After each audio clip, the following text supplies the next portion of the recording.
So ఈరోజు మనము so GST పన్ను రేట్ల గురించి మిగతా పార్ట్ 2 ఏరియాని కవర్ చేద్దాం. ఓకేనా? సో ఇప్పుడు జిఎస్టీ పన్ను రేట్లు ఎలా ఉన్నాయి వాటిని సో జిఎస్టీ కౌన్సిల్ మెంబర్స్ అనేది డిసైడ్ చేస్తున్న విషయం మీకు ప్రీవియస్ స్లైడ్లో నేను చెప్పాను ఆల్రెడీ. ఆ యొక్క పన్ను రేట్లు ఎలా ఉన్నాయని మనం చూసుకుందాం. సో పన్ను రేట్లు ఎలా ఉన్నాయి? 0% ఉంటుంది, అంటే 0.5%, 0.25%, next 3% and 5% and 12% and 18% and 28%.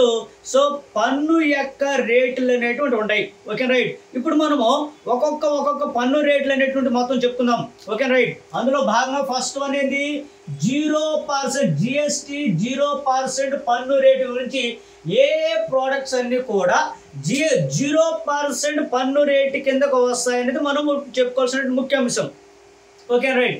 ఏ వస్తాయి 0% పన్ను రేటు కింద? పాలు వస్తాయి, తేనె వస్తుంది, కూరగాయలు, మాంసం, ఓకేనా, అదేవిధంగా చేపలు, గోధుమ పిండి అంటే వరి అన్నది కూడా ఎంటర్ అయిపోతుంది, వార్తాపత్రికలు, ఉప్పు, ఇవన్నీ కూడా 19 రకాలైనటువంటి వస్తువులు 0% సో పన్ను రేటు కిందకు వస్తాయి. నేనేం చెప్పాను నీకు? పాలు, ఓకేనా, అదేవిధంగా అంటే చేపలు, ఓకేనా, మాంసం, ఓకే, అదేవిధంగా ఉప్పు, right. So etcetera so on. ఈ ప్రోడక్ట్స్ అంటే కూరగాయలు, తేనె, ఇవన్నీ కూడా 0% స్లాబ్ రేట్ కిందకి వస్తాయి. ఏమో ఎగ్జామినరు జిఎస్టీలో 0% పన్ను రేటు కిందకి వచ్చేటువంటి ప్రోడక్ట్స్ ఏవి అంటాడు. Okay right. సో పాలు వస్తాయి, కూరగాయలు అండ్ సో తేనె, మాంసం, చేపలు, ఉప్పు అండ్ వార్తాపత్రికలు, ఇవన్నీ కూడా 0% పన్ను రేటు కిందకు వస్తాయి. నెక్స్ట్ సో 0.25% పన్ను రేటు కిందకు వచ్చేటువంటి వస్తువులు ఏదో చూద్దాం మనం. జిఎస్టీలో 0.25% పన్ను రేటు కిందకు వచ్చేటువంటి ప్రోడక్ట్స్ ఏవో చూద్దాం. ఏమున్నాయి ఇక్కడ మనకు? డైమండ్స్. ఏమమ్మా? డైమండ్స్ ఉన్నాయి, అంటే వజ్రాలు. సో వజ్రాలు, అదేవిధంగా విలువైనటువంటి సో రంగు రాళ్ళు, ఓకేనా, ఇవి జిఎస్టీ కిందకి వస్తాయి. సో 0.25% కింద సో పన్ను రేటు కింద వచ్చేటువంటి ప్రోడక్ట్ ఏంటంటే వజ్రాలు, అంటే డైమండ్స్, విలువైనటువంటి రాళ్ళు. ఓకేనా, క్లియర్. నెక్స్ట్ సో 0.25% తర్వాత 3% స్లాబ్ రేటు కిందకు వచ్చేటువంటి ప్రోడక్ట్స్ ఏదో మనం చూద్దాం. ఓకేనా. సో నెక్స్ట్ ఏంటి? 3% కింద ఏ ప్రోడక్ట్స్ వస్తాయంటే బంగారం, వెండి, సో వెండి, అదేవిధంగా చూడండి బంగారం, వెండి, ప్లాటినం, సో అదేవిధంగా ఏంటంటే ముత్యాలు, ఇవన్నీ కూడా ఏమొస్తాయంటే ఓకేనా. సో 3% పన్ను రేటు కిందకు వచ్చేటువంటి ఐటమ్స్. సో 3% పన్ను రేటు కలిగినటువంటి జిఎస్టీలో పన్ను రేటు కలిగినటువంటి ప్రోడక్ట్స్ ఏవి క్రింది వాళ్ళని అంటాడు? బంగారం, వెండి, సో ప్లాటినం, అదేవిధంగా ముత్యాలు, సో ఈ వస్తువులన్నీ కూడా ఓకేనా 3% పన్ను రేటు కిందకి వస్తాయి. నెక్స్ట్ మనకేముంది? 5% పన్ను రేటు కిందకు వచ్చేటువంటి ప్రోడక్ట్స్ ఏదో చూసుకోవాలి మనం. ఎంతమ్మా? నెక్స్ట్ 5%. జాగ్రత్త. సో నేను డ్రా చేస్తాను లాస్ట్లో కంటెంట్ బిట్. 5% స్లాబ్ రేట్ కింద, 5% పన్ను రేటు కింద ఏం వస్తాయి? ప్యాకేజ్ ఫుడ్, ప్యాకేజ్ ఆహారము,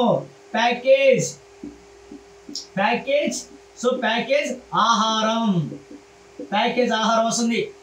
టీ కూడా సో 5% పన్ను రేటు కిందకు వస్తుంది.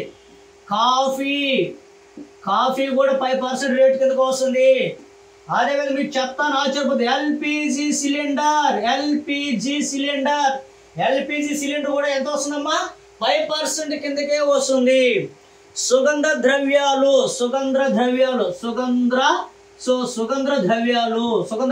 కూడా దేని కిందకు వస్తాయి? జిఎస్టీ కిందకు వస్తాయి. అదేవిధంగా అగరబత్తులు ఉన్నాయి కదా, అగరబత్తి, సో భక్తుడికి అనుసంధానమే అగరబత్తి అంటాం కదా మనం. అగరబత్తీలు కూడా 5% పన్ను రేటు కిందకి వస్తాయి. డ్రై ఫ్రూట్, సో అదేవిధంగా డ్రై ఫ్రూట్ ఉంది కదమ్మా, ఈ డ్రై ఫ్రూట్స్ కూడా సో 5% పన్ను రేటు కిందకే వస్తాయి. అదేవిధంగా పేపర్ కూడా మనకు 5% కిందకే వస్తుంది. జనుమ, జూట్, ఈ జూటు వస్తువులు అనేవి కూడా సో మనకు 5% కిందకే వస్తాయి. అదేవిధంగా మీరు చెత్తాచారపతులు 500 లోపల ఉన్నటువంటి స్లిప్పర్స్ అనేటువంటి కూడా 5% కింద ఇవి కూడా వస్తాయి. అదేవిధంగా 1000 రూపీస్ లోపల ఉన్నటువంటి వస్త్రాలు, మనము సో కొన్ని వస్త్రాలు కొంటాం, క్లాత్, సో ఓకే రైట్, ఇవి 1000 రూపీస్ లోపల ఉన్నటువంటి కూడా 5% స్లాబ్ రేట్ కిందకి వస్తాయి. ఎలక్ట్రానిక్ వాహనాలు, very very very important point, electronic వాహనాలు సో ఎంత స్లాబ్ రేటు, సో పన్ను రేటు 5% జిఎస్టి పన్ను రేటు కిందకే వస్తాయి. సో చూసారా, ఎలక్ట్రానిక్ వాహనాలు కూడా 5% పన్ను రేటు కిందకే వస్తాయి. క్లియర్గా వెళ్ళిపోవాలి. ఏమో అగరబత్తి మీద ఎంత పర్సెంటేజ్ జిఎస్టి విధిస్తున్నారు అనొచ్చేమో, లేదా ఎల్పిజి సిలిండర్ మీద జిఎస్టి ఎంత ఉందని అంటాడేమో, ఓకే, ఎలక్ట్రానిక్ వస్తువుల మీద జిఎస్టి ఎంత ఉందని అడతాడేమో, మనకి ఏం తెలియదు. కాబట్టి సో మనము క్లారిటీగా ఇన్ డెప్త్ అనేది వెళ్ళిపోవాలి. అప్పుడు మనకు గ్రూప్ 2 పోస్ట్ వస్తుంది, గ్రూప్ 1 పోస్ట్ వస్తుంది, అండ్ దెన్ గ్రూప్ 4 పోస్ట్ వచ్చేస్తుంది. ఓకే రైట్, సో ఇది క్లియర్. నెక్స్ట్ మనకు స్లాబ్ రేట్లో పన్ను ట్యాక్స్లు, నెక్స్ట్ డైరెక్ట్ ఏంది 12% పన్ను రేటు కింద వచ్చేటువంటి వస్తువులు ఏవి? హ్యాండ్ బ్యాగ్లు ఉన్నాయి కదా మనకు, హ్యాండ్ బ్యాగ్స్, అదేవిధంగా లగేజ్ బ్యాగులు ఉన్నాయి కదా, హ్యాండ్ బ్యాగ్స్, లగేజ్ బ్యాగులు అనేటువంటివి, అండ్ డ్రింకింగ్ వాటర్ బాటిల్ తెలుసు, డ్రింకింగ్ వాటర్ బాటిల్స్, ఓకే చూడమ్మా, hand bag, okay, luggage bag, drinking water bottle, ఇవి 12% కిందకే వస్తాయి. అదేవిధంగా మీరు చూడండి, లాటరీ టికెట్, ఏ టికెట్? లాటరీ టికెట్, విమాన టికెట్లు, సినిమా టికెట్లు, ఓకేనా, సినీ టికెట్లు, ఓకే రైట్. సో గుర్తుపెట్టుకోండి అమ్మా, ఎరువులు, ఏసీ రెస్టారెంట్లు, ఎరువుల మీద, అదేవిధంగా సో సినీ హాల్ మీద సినీ టికెట్లు ఉన్నాయి కదా, సినీ టికెట్, మీరు సినిమా పోతూ ఉంటారు, ఆ టికెట్ తీసుకుంటారు, అటు చింపేసి వెళ్ళిపోతాడు, చూడండి దాని మీద ఎంత ఉంది, 12% జిఎస్టీ ఉంటుంది. లాటరీ టికెట్ కొంటాడు, దాని మీద 12% ట్యాక్స్ ఉంది. మీరు ఫ్లైట్లో పోతారు, రేపు ఎంఆర్ఓలు అయితే సో లేకపోతే కలెక్టర్ అయితే పోదోరులేండి అమ్మా, ఓకేనా. సో విమాన టికెట్ల మీద ఎంత ఉన్నదంటే జిఎస్టీ 12% ఉంటుంది. షాపింగ్ మాల్ బ్యాగ్స్ మీద అంటే హ్యాండ్ బ్యాగ్స్ కావచ్చు, and luggage bag, shopping bags కావచ్చు, డ్రింకింగ్ వాటర్ బాటిల్, వీటన్నిటి మీద పన్ను రేటు ఎంత ఉందంటే 12% ఉన్నాయి. మీరు జాగ్రత్త గుర్తుపెట్టుకోండి, ఓకేనా, clear, okay right. Next 18% slab rate కింద, 18% పన్ను రేటు కలిగినటువంటి జిఎస్టీ పన్ను రేటు కలిగినటువంటి వస్తువులు ఏంటి? సో ఇప్పుడు మనం ఆ ఏరియాని కూడా మనం చూడాలి ఇప్పుడు, ఓకేనా రైట్, చూద్దాం. సో జాగ్రత్తమ్మా, 12% కిందకు వచ్చేటివి ఏంటి, 5% కింద వచ్చేటివి ఏంటి, అదేవిధంగా 3%కి వచ్చేటివి ఏంటి, 0.25% కింద వచ్చేటివి ఏంటి, 0% ట్యాక్స్ కలిగిన వస్తువులు ఏంటనేది ఎగ్జామినర్ స్పందిస్తూ ఉంటాడు కాబట్టి మనం జాగ్రత్త చూడాలి. నెక్స్ట్ ఏంటి, 18% పన్ను రేటు కలిగినటువంటి వస్తువులు ఏంటి అనేది చూడాలి. 18% ఏమి ఉన్నాయి? 18% టెలికాం, ఇప్పుడు మనం రీఛార్జ్ చేస్తాం కదా మనం, అది 18% ట్యాక్స్ రేట్, టెలికాం కావచ్చు, అదేవిధంగా కోచింగ్ సెంటర్ల మీద మనం ఫీజు కడతాం, ఆ ఫీజు కావచ్చు 18% అన్నది.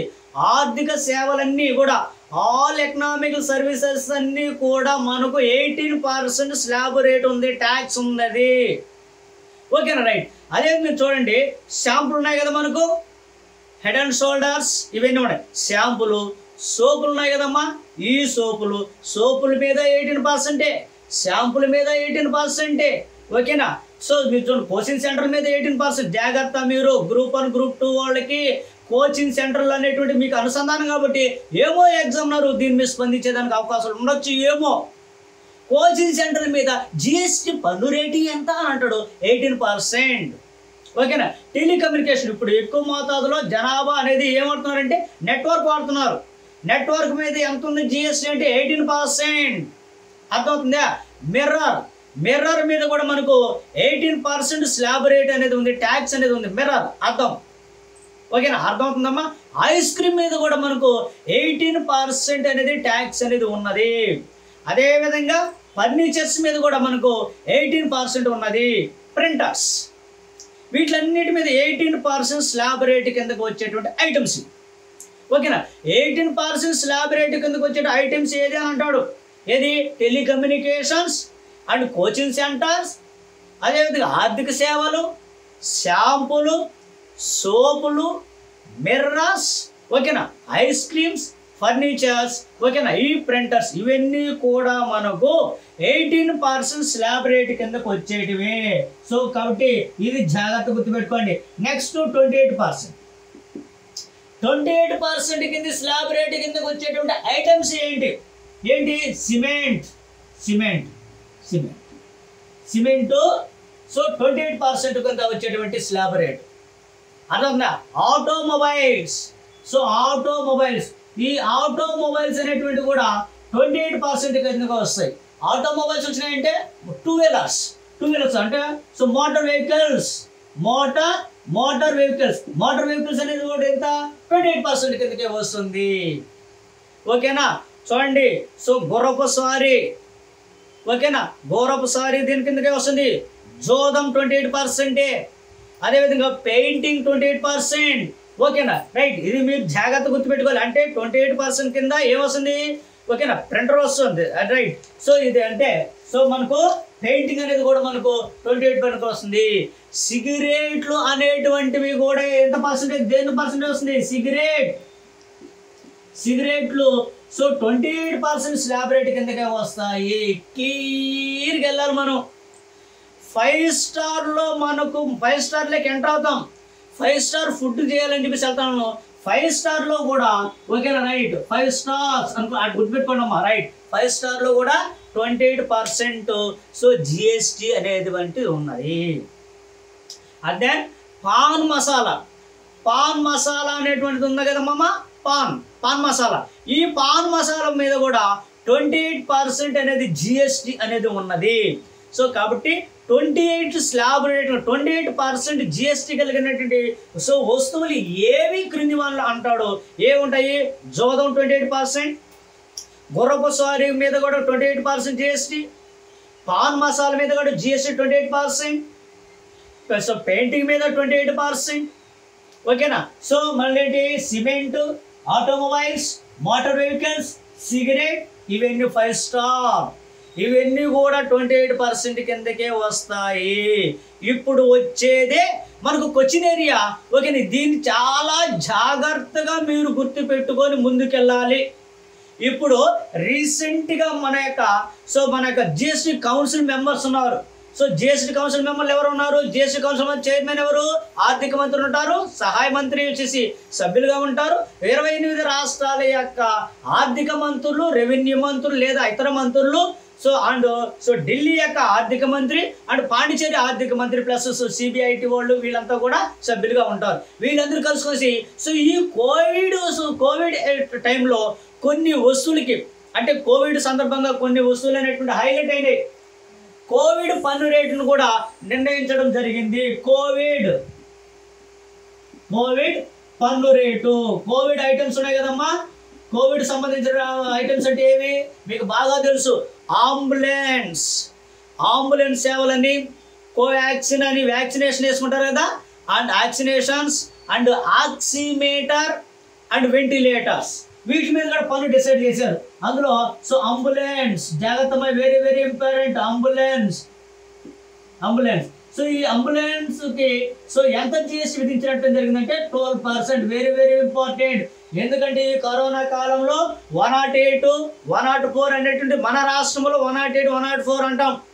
సో ఓవరాల్గా మన దేశం మొత్తం మీద ఏమంటాం మనం? అంబులెన్స్ అంటాం. ఓకేనా, రైట్. ఇది జాగ్రత్తగా గుర్తుపెట్టుకోండి అభ్యర్థులు.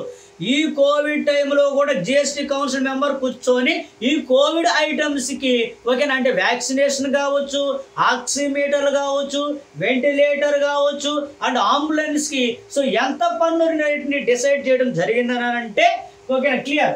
అంబులెన్స్కి ఏమో 12%, ఆక్సిమీటర్ ఉన్నా కదమ్మా, సో ఆక్సిమీటర్, ఈ ఆక్సిమీటర్కి సో జాగ్రత్త గుర్తుపెట్టుకోండి 5%. And ventilators, so ventilator 5%, vaccine ఉంది, వ్యాక్సిన్కి 5%. ఏమో దీన్ని అడగచ్చేమో, ఎందుకంటే ఈ కరోనా కాలంలో బాగా హైలైట్ అయినటువంటి ఐటమ్స్ ఏంటంటే ఇవే. వ్యాక్సిన్కి ఎంత అంటే 5%, ఆక్సిమీటర్కి ఎంత అంటే 5%, అండ్ వెంటిలేటర్కి ఎంత అంటే 5%, అండ్ అంబులెన్స్కి ఏమో 12%. ఓకేనా, ఇవి జాగ్రత్త గుర్తుపెట్టుకోండి. సో చూడండి, సో సడన్గా వీటి అన్నిటి యొక్క రేట్లు అనేటువంటి జిఎస్టీలో తీసుకొచ్చారు, వాటిని కొంచెం కంట్రోల్లో కూడా తీసుకురావడం జరిగింది మన యొక్క కౌన్సిల్ మెంబర్స్. నెక్స్ట్ ఇప్పుడు ఈ జిఎస్టీ విధానముతో ఉన్నది ఆల్రెడీ నష్టాలతో ఉన్నది మన జిఎస్టీ విధానం అన్నట్టు ఫస్ట్లో. ఓకే రైట్, దాన్ని పూరించడం ఎలా, సో దాని మీద నిర్ణయాలు ఎలా అనేది, ఎందుకంటే సో ఒక్కసారిగా కేంద్ర పన్నులు రాష్ట్ర పన్నులు అనేవి మిక్స్ అయిపోయినాయి. ఇప్పుడు రాష్ట్ర పన్నుల్లో అత్యధిక పన్నులు అమ్మకం పన్నులు అనేటివి వచ్చి ఆదాయం వచ్చేది. ఇప్పుడు అమ్మకం పన్ను జిఎస్టీలోకి వెళ్ళిపోయినప్పుడు వీళ్ళు 50% పంచుకున్నారు అక్కడ. అప్పుడు ఆ రాష్ట్రానికి నష్టం వస్తుంది. ఆ నష్టాన్ని పూరించడం ఎలా, ఆ నష్టాన్ని కూడా మేము పూరిస్తామని చెప్పేసి so GST compensation to the state act అని చట్టం తీసుకొచ్చారు. Very very important. జిఎస్టీ కంపన్సేషన్స్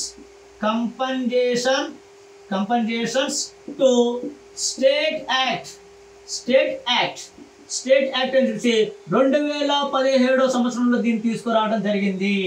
దీని ప్రకారము ప్రభుత్వము, కేంద్ర ప్రభుత్వము రాష్ట్ర ప్రభుత్వానికి జిఎస్టీ వల్ల నష్టపోయినందుకును 5 సంవత్సరాలకి ఆ నష్టపరిహారం మేమే బేర్ చేస్తాము అని చెప్పేసి చెప్పారు. ఓకే, నష్టం జరుగుతుంది, సో కొంచెం కంట్రోల్ చేసుకుంటూ వచ్చేసి నష్టం 5 years కంతా మేము ఈక్వల్ అయిపోతామని చెప్పేసి చెప్పడం జరిగింది. ఆ నష్టపరిహారాన్ని ఓకే రైట్ సో తీసుకోవడం జరిగింది. ఆ నష్టపరిహారాన్ని ఏ సంవత్సరం జిఎస్టీ బేస్ ఇయర్ ఏంటంటే GST base year are basic year. So basic year ఎప్పుడంటే 2015 అండ్ 16.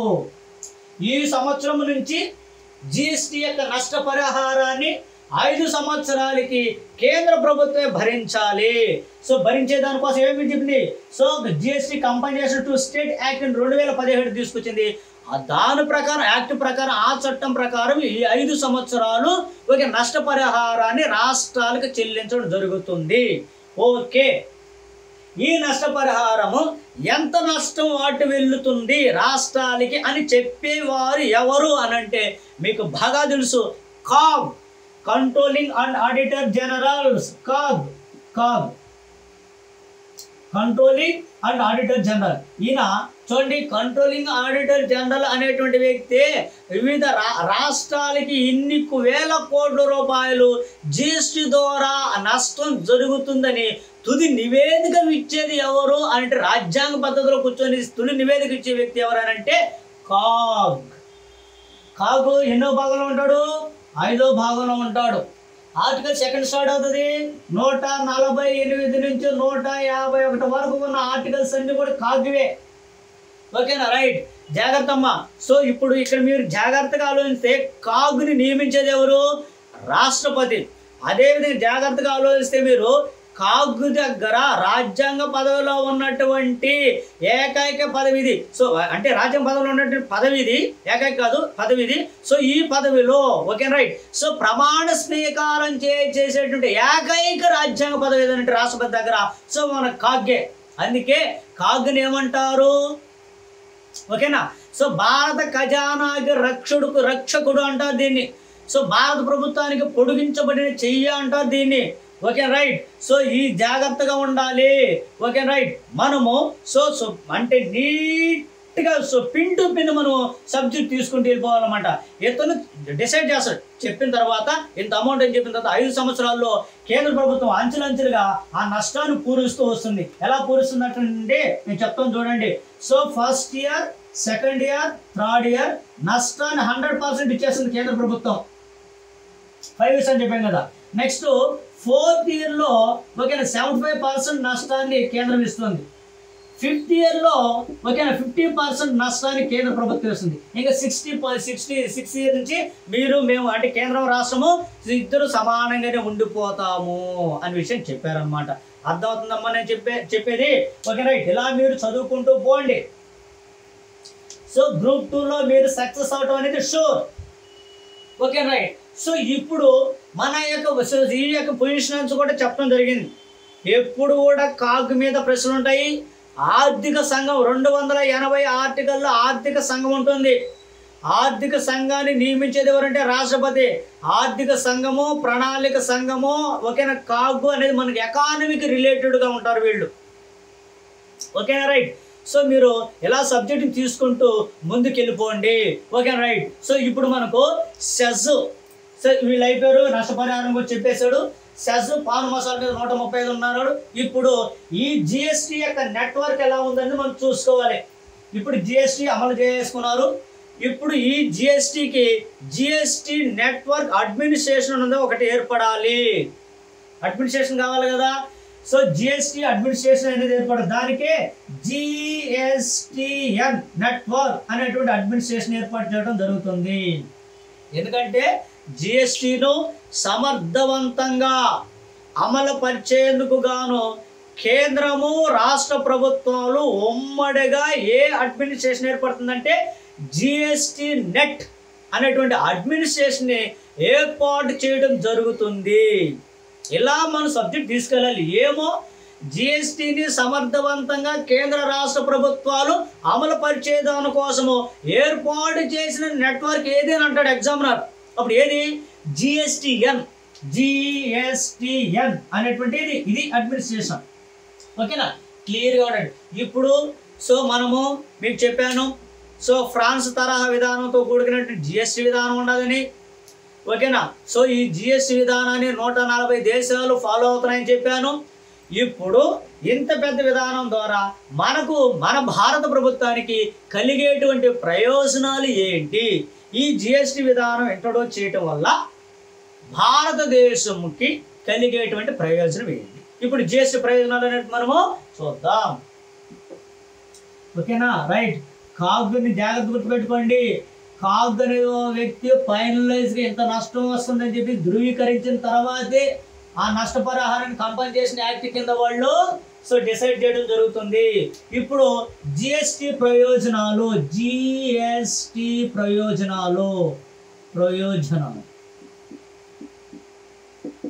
So right. ఇప్పుడు జిఎస్టీ యొక్క ప్రయోజనాల్లో చూద్దాం. Benefits. Okay right. The first one వచ్చేసి కామన్ మార్కెట్స్. అందరికీ కామన్. కేంద్ర రాష్ట్ర ప్రభుత్వాలకి common markets. So common so common market అందరికీ కామన్ మార్కెటే. ఒక దగ్గర ఎక్కువ, ఒక దగ్గర తక్కువ ఉండదు వస్తువు యొక్క రేటు. ఒకప్పుడు ఎక్కువ ఉండేది, ఒకప్పుడు తక్కువ ఉండేది. తమిళనాడులో ఒకే వస్తువు ఆ వస్తువు యొక్క రేటు ఒకే విధంగా ఉంటుంది. ఆంధ్రాలో ఆ రేటు ఒకే వస్తువు అంటే బూస్ట్ రేటు అక్కడ ఇక్కడ ఈక్వల్. కామన్ మార్కెట్ ఇది ఒక అడ్వాంటేజెస్. సెకండ్ అడ్వాంటేజ్ ఏంది? పన్ను భారం తగ్గుతుంది. సో అంటే కస్టమర్స్కి పన్ను భారం అనేటువంటి ఏమవుతుందమ్మా? పన్ను భారము తగ్గుతుంది. భారం తగ్గుతుంది. జాగ్రత్త గుర్తుపెట్టుకోండి. సో పన్ను భారం ఏమవుతుంది? తగ్గిపోతుంది. ఒకే పన్ను చూడండి. సో భారతదేశం మీద ఒకే పన్ను ఎక్కడ చూసినా ఒకే పన్ను కదా. అటు కాకుండా ఒకప్పుడు మన తమిళనాడులో ఒక విధంగా ఉండేది, ఆంధ్రాలో ఒక ఉండేది. మీరు చూస్తారు కొన్ని ఐటమ్స్ మీద ఆంధ్రాలో ఎక్కువగా ఉంటుంది, అండ్ దెన్ ఇంకో దగ్గర ఆడ ఎక్కువ ఉంటుంది, ఇక్కడ తక్కువ ఉంటుంది చూస్తూ ఉంటారు. ఇప్పుడు జిఎస్టీ వల్ల ఏమవుతుంది? ఒకే పన్ను. అదేవిధంగా సహకార సమైక్య. సో కేంద్ర రాష్ట్రాల మధ్య సో సహకార సమైక్య. సో సహకార సమైక్య సో సహకార సమైక్యం అంటే సో సహకారం ఇద్దరు కేంద్ర రాష్ట్ర ప్రభుత్వాలకి సో సహకారంగా ఉంటుంది, సమైక్యంగా ఉండొచ్చు. అంటే సో 10 రూపాయలు సో జిఎస్టీ ద్వారా వచ్చిందంటే 5 రూపాయలు నువ్వు పంచుకున్నావు, 5 రూపాయలు నేను పంచుకున్నాను అంటే కేంద్ర రాష్ట్రాలు. ఇప్పుడు ఇద్దరి మధ్య సహకారం బాగుంటుంది ఉందా? ఓకేనా? సో హ్యాపీగా ఉంటుంది సహకారము. ఇది మనం క్లారిటీగా గుర్తుపెట్టుకోవాల్సిన అంశం, అవునా కదా? ఇక్కడ ఇంకొక విషయం చూడండి, పన్ను ఎగవేత అనేది కుదరదు. పన్ను ఎగరవేత అనేది కుదరదు. అంటే చూడండి, పన్ను ఎగరవేత అనేది పన్ను వెగరవేత అనేది జరగదు, సాధ్యమైనంత వరకు జరగదమ్మా. ఎందుకంటే అంతా కూడా నేనేం చెప్పాను, GSTN అన్నాను, GST నెట్వర్క్ మొత్తం కూడా నెట్వర్క్లోనే మనం చేస్తూ ఉంటాం. కాబట్టి సో అంటే ఇక్కడ పన్ను ఎగవేత అనేది ఉండదు, అంటే పెద్దగా ఉండదు, ఉంటుంది. ఎగవేసేవాడు ఎట్టని ఎగవేస్తాడు, తగ్గుతుంది కొంచెం. Okay right. అదేవిధంగా చిన్న వ్యాపారులకి ఇది బెనిఫిట్. చూడండి, మరొక బెనిఫిట్ ఏంది, చిన్న వ్యాపారులకి సో వ్యాపారులకి ఇది బెనిఫిట్స్. ఎందుకు నేనేం చెప్పాను, 20 లక్షల రూపాయల టర్న్ ఓవర్స్ అంటే 40 లక్షలు అండ్ 1,50,00,000 రూపాయల వరకు టర్న్ ఓవర్ ఉన్నటువంటి సో చిన్న షాపులకి ఇది జిఎస్టీ అనేది లేదు. కాబట్టి వాళ్ళు సేఫ్. పెద్ద వాళ్ళు మాత్రమే జిఎస్టీ కట్టాలి, ఇది క్లియర్. అదేవిధంగా మీరు చూడండి, జాగ్రత్తగా అర్థం చేస్తే కేంద్ర రాష్ట్రాల రాబడి పెరుగుతుంది. ఇప్పుడు పన్ను కట్టేవాడు పర్ఫెక్ట్గా కడుతున్నాడు కాబట్టి, ఓకేనా, షాప్ వాడు పర్ఫెక్ట్గా కడుతున్నాడు, కస్టమర్ పర్ఫెక్ట్ కడుతున్నాడు కాబట్టి కేంద్ర రాష్ట్రాల మధ్య రాబడి అనేది పెరుగుతుందా తగ్గుతుంది? లాజిక్ ఆలోచించండి, పెరుగుతుంది. కేంద్ర మరియు రాష్ట్రాల రాబడి అనేది పెరుగుతుంది, రాబడి అనేది పెరుగును. క్లియర్గా వెళ్ళాలి మరి. అదేవిధంగా సో సరళ సులభ విధానం పన్ను, సో సులభ పన్ను విధానం అంటే చూడండి, సరళ సులభ పన్ను, ఇది చాలా సులభంగా ఉంటుంది. పన్ను విధానం అంటే చాలా తక్కువగా ఉంటుంది, ఇంచుమించు కంపేర్ అంతకుముందు పోల్చుకుంటే ఇప్పుడు తక్కువ. అదేవిధంగా వన్ నేషన్ వన్ ట్యాక్స్, ఒకే దేశము ఒకే పన్ను. ఇది జాగ్రత్త, ఈ motto very very important. So one nations one tax, ఒకే దేశము ఒకే పన్ను. బాగుండేది. అట్లా కాకుండా రకరకాలుగా ఉండేది పన్నులు. కొన్ని రాష్ట్రాలు డెవలప్ అయ్యాయి, కొన్ని రాష్ట్రాల్లో బాగా ఆర్థికంగా ఇబ్బంది పడేది. ఇప్పుడేంది, ఒకే దేశం ఒకే పన్ను. Okay, clear. ఇంకొకటి చూడండి, వ్యాట్ విధానాన్ని అనుసరిస్తున్నారు.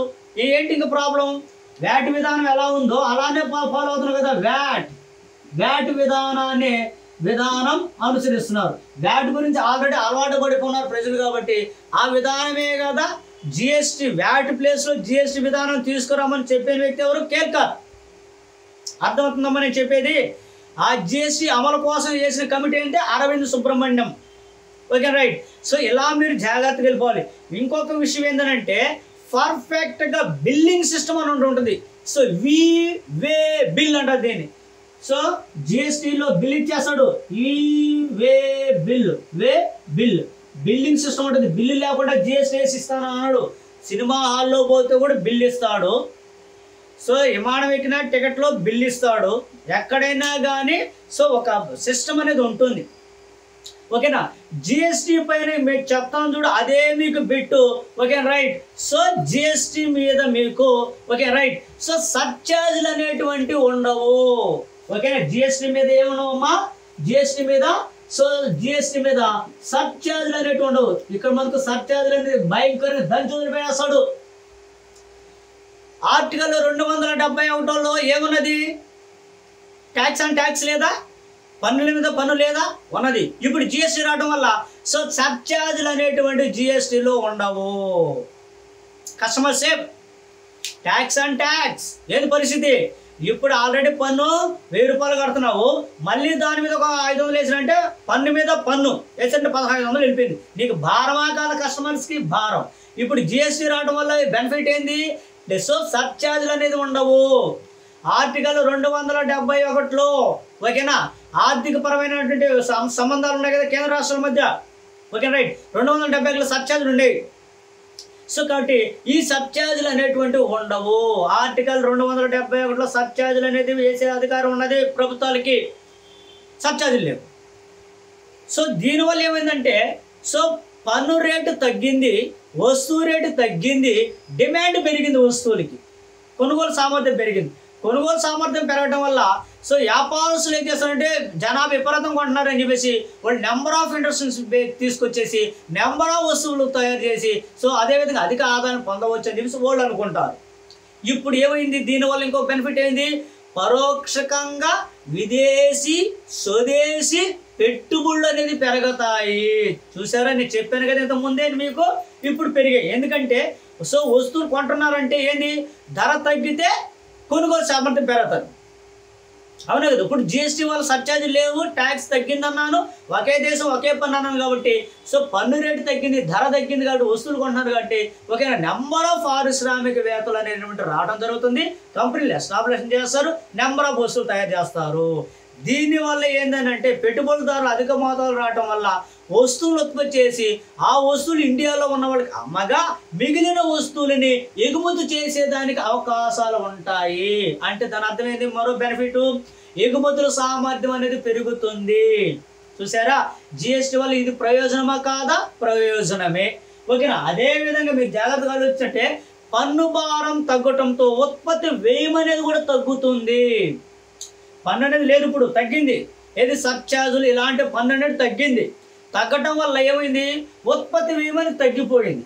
అంటే రా మెటీరియల్స్ మీద పన్ను వేయడం వల్ల రా మెటీరియల్స్ ఖర్చు పెరిగిపోతే ఉత్పత్తి వ్యయం పెరిగిపోతుంది. ఇప్పుడు రా మెటీరియల్స్ మీద పన్ను రేటు తక్కువగా ఉంది కాబట్టి ఉత్పత్తి వ్యయం కూడా తక్కువగానే ఉంటుంది, ఓకేనా. అదేవిధంగా మరొక విషయం చెప్తున్నాను, జాగ్రత్తగా ఆలోచించండి. జిఎస్టీ వల్ల రవాణా ఖర్చు అనేది తగ్గిపోయింది. జిఎస్టీ వల్ల ఏంటి సార్ రవాణా ఖర్చు ఎట్లా తగ్గిందంటే సో ఎంట్రీ ఉన్నాయి, చెక్ పోస్టులు ఉన్నాయి. ఒక రాష్ట్రంలోంచి వెహికల్ ఇంకో రాష్ట్రంలోకి ఎంటర్ అవ్వాలంటే లారీలు కావచ్చు ఏదైనా కావచ్చు, ఎంటర్ అవ్వాలంటే చెక్ పోస్ట్ దగ్గర ఇప్పుడు తమిళనాడు నుంచి ఆంధ్రాలోకి లారీ అనేది ఎంటర్ అవ్వాలి అంటే గూడ్స్ తీసుకొస్తున్న లారీ చెక్ పోస్ట్ దగ్గర ఆంధ్రాలోకి ఎంటర్ అవుతున్న అమౌంట్ కట్టి పన్ను కట్టేసి లోపలికి ఎంటర్ అవ్వాలన్నమాట. ఇప్పుడు ఏంది, ఆ చెక్ పోస్టులు ఎత్తేసాడు. ఇప్పుడు లారీ అనేది నేరుగా వచ్చేస్తుంది కాబట్టి ఆ చెక్ పోస్ట్ దగ్గర కట్టాల్సిన అమౌంట్ అనేది తగ్గిపోయింది వాళ్ళకి. సో కాబట్టి ఇప్పుడు రవాణా ఏమైపోయింది, తగ్గిపోయినది. సో కాబట్టి రవాణా వ్యయం తగ్గిపోవడం వల్ల ట్రాన్స్పోర్టేషన్ కాస్ట్ తగ్గడం వల్ల వస్తువు యొక్క రేట్ అనేది కూడా తగ్గుతుంది కొంచెం. ఇవన్నీ కూడా మనకు అడ్వాంటేజ్లు అన్నమాట. ఇప్పుడు ఈ జిఎస్టీ వల్ల జిఎస్టీ ద్వారా నష్టం సో 2020 అండ్ 21 సంవత్సరంలో సో 2020 అండ్ 21 సంవత్సరంలో నష్టం ఎంత అంటే లాజికల్ నుంచి సో 2 + 3 5 సో 3 zeros.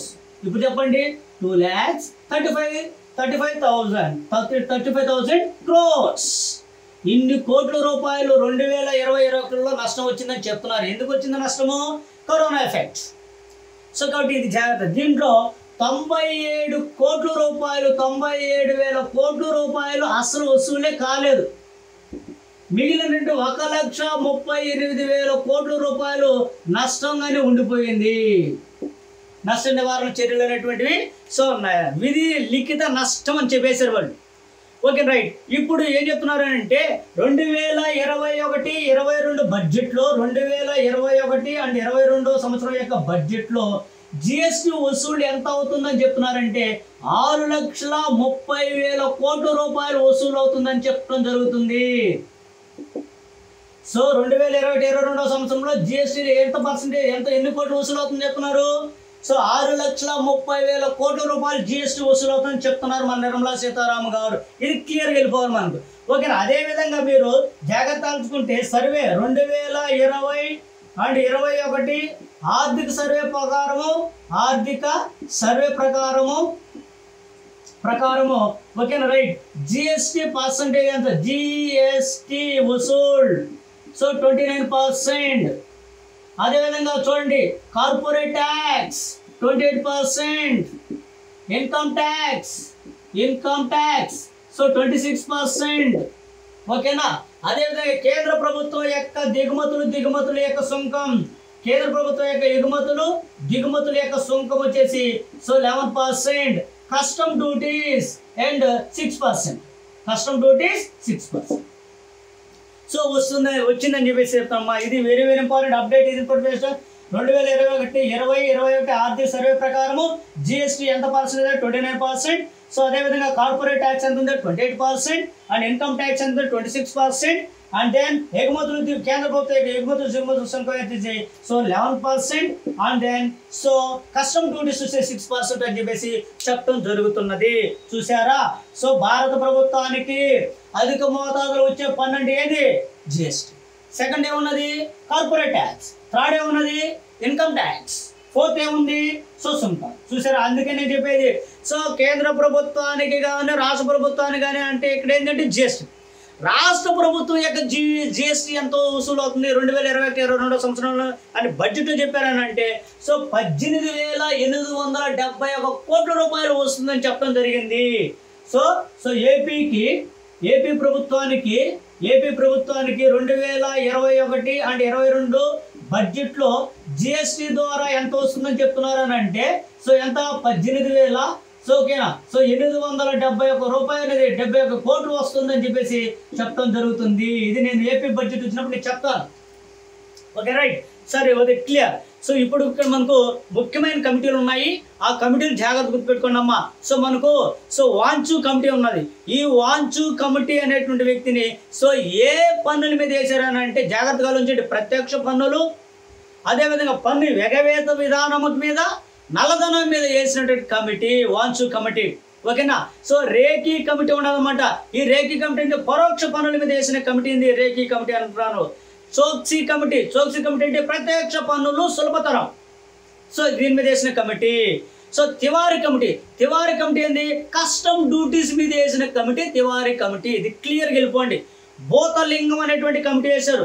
భూతలింగం అనే కమిటీ దేని మీద వేశారంటే పన్నుల విధానం ఆధునీకరణ గురించి వేసిన కమిటీ భూతలింగం కమిటీ. క్లియర్? ఓకేనా? కార్పొరేషన్ పన్నుల మీద సో జాన్ మత అయినటువంటి వ్యక్తిని సో దేని మీద వేశారంటే సో మీకు కార్పొరేట్ పన్నుల మీద జాన్ మత అయినటువంటి కమిటీ వేశారు. అదేవిధంగా మహావీర త్యాగి అనేటువంటి వ్యక్తిని వేటి మీద పన్ను విధించారంటే ప్రత్యక్ష పన్నుల మీద నియమించబడిన కమిటీ. ఓకేనా? చందా కమిటీ ఉన్నాడు. ఈ చందా కమిటీ ఏంటంటే పన్ను ఎగవేతల విధానం మీద వేసినటువంటి కమిటీ. ఓకేనా? రైట్. సో ఇలా మీరు సో క్లారిటీగా వెళ్ళిపోవాలి. మిగతా కమిటీలన్నీ చెప్పాను. రాజాచలయ కమిటీ కావచ్చు, సో ఎల్కే జా కమిటీ కావచ్చు. ఓకే, వీళ్ళందరి గురించి నేను ఆల్రెడీ చెప్పడం జరిగిపోయింది. సో ఇలా మీరు సబ్జెక్ట్ని తీసుకొని డెప్త్గా తీసుకొనేసి మీరు వెళ్ళండి.